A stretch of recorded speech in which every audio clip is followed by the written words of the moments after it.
Salut tout le monde, c'est Anonymal. Aujourd'hui je vais vous parler d'un projecteur, qui est un projecteur pour smartphone, mais il n'y a rien de vraiment électronique dedans. C'est une boîte en carton dans laquelle vous mettez votre smartphone, et l'écran de votre smartphone... Smartphone... Et l'écran de votre smartphone... Putain. Et l'écran de votre smartphone... Ah. Et l'écran de votre smartphone sera reprojeté au mur, logiquement en plus grand. Il est indiqué sur la boîte qu'on peut projeter jusqu'à 8 fois plus grand que l'écran de notre smartphone de base, qui est quand même relativement grand. Cet objet s'appelle le Smartphone Projector 2.0 Cinema in the Box. Lourd. Et cette boîte en carton, honnêtement, est plutôt stylée. Ce serait vraiment cool que j'arrive à l'ouvrir. Merde, c'est... Putain, mais c'est une horreur. Toute la notice pour utiliser ce projecteur est à l'intérieur du carton, et apparemment, d'après ce que je comprends, va falloir le monter. Et bah tant mieux. Alors tout ça, logiquement, c'est le projecteur. Et y a rien d'autre dedans, à part des écritures, qui nous recommandent d'aller sur certains sites si jamais on a des problèmes à configurer quoi que ce soit. Bah merci beaucoup. Ok ouais, donc effectivement, il y a tout à monter à l'intérieur. Comment est-ce qu'on l'ouvre? J'ai l'impression que je vais tout péter là. Ok, là on peut ouvrir et récupérer tout ça. Là je pense que je vais avoir besoin de la notice. Je vais poser tout ça là. Là-dedans, vous avez un espèce de pad antidérapant pour le téléphone. Là, comme ça, sans vouloir offenser personne, ça ressemble un peu à un rouleau de PQ coupé en deux. J'ai rien dit. C'est du coup normalement le truc qui permet de régler la distance de la lentille qu'il va y avoir devant et qui va permettre de grossir l'affichage de votre téléphone. Ça c'est encore un manuel pour être sûr qu'on monte pas tout à l'envers. J'ai comme l'impression qu'on me prend un peu pour un teubé ici. Commencez pas à me prendre pour un con, hein. Je suis pas né de la dernière pluie. Hein. Ça doit être les joints pour mettre autour du rouleau. J'appelle ça un rouleau parce que ça ressemble à un rouleau de PQ putain.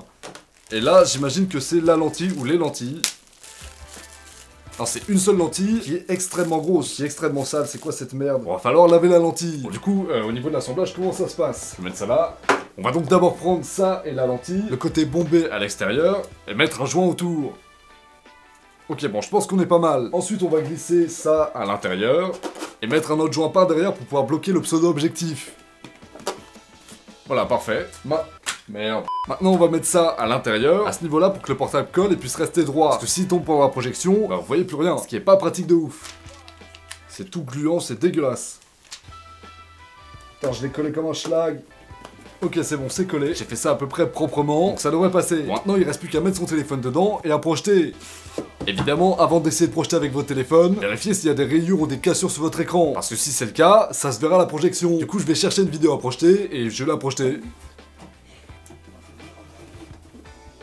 Ça marche pas du tout en fait, je suis dégoûté.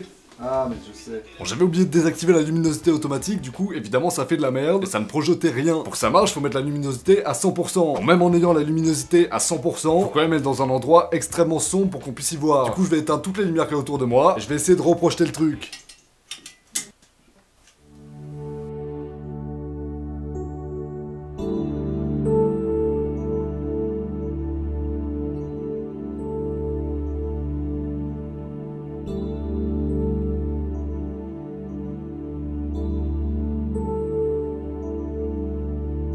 Comme vous avez pu le remarquer, à la caméra ça se remarque très peu, et c'est parce qu'en vrai, ça se voit très peu. J'ai oublié putain de lampe.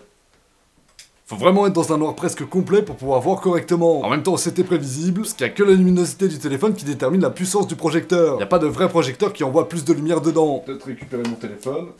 Ah, putain. Ça se voit pas trop à la caméra, mais en vrai ça se voit quand même. On peut clairement voir ce qu'il y a de projeté. Par contre, ce sera projeté à l'envers. Comme c'est une lentille, elle va retourner l'image. Pour avoir l'image à l'endroit, vous allez devoir en fait la mettre à l'envers sur votre téléphone. Pour pouvoir retourner l'écran de votre téléphone, vous pouvez télécharger une application qu'ils ont donnée sur leur notice, qui est l'application Ultimate Rotation Control. Le titre est incroyable. Après, vous avez simplement appuyé sur paysage inversé. Cet objet-là vaut 35 €. Je sais pas vraiment si ça fait cher ou pas pour ce que c'est, parce que c'est du carton, en soi on peut le faire soi-même. C'est pas extrêmement performant, etc. Mais c'est un bel objet. Pour de vrai, je trouve le projecteur vraiment joli. Ah putain, j'avais pas remarqué, mais vous pouvez aussi faire un trou ici. Il y a un trou qui est préfet et qui permet de recharger votre téléphone à travers le carton. Vous avez juste à faire passer votre câble par ce trou. C'est rigolo. Pour ce qui est du son, évidemment ça va pas être ouf, parce que c'est le son de votre téléphone qui est enfermé dans du carton. Du coup je vous recommande vraiment de mettre votre téléphone en Bluetooth avec une enceinte à côté. Sinon le son va être dégueulasse et pour regarder un film, c'est chiant. Je suis très content de vous avoir présenté cet objet, il est ultra simple, et c'est ça que je trouve cool, vous avez juste à mettre votre téléphone dedans et ça projette. Faut quand même retourner l'image après, et en soi la manipulation est extrêmement simple. Ça vaut quand même 35 €, faut avoir envie de les dépenser dans du carton, mais hormis ça je suis ultra satisfait. J'espère en tout cas que cette vidéo vous aura plu, le lien de l'objet est en description comme d'habitude. Si ça a été le cas, n'oubliez pas de mettre un like et de vous abonner à la chaîne pour que je puisse devenir riche et célèbre. Quant à moi, je vous retrouve très bientôt pour une prochaine vidéo. Salut à tous, ciao!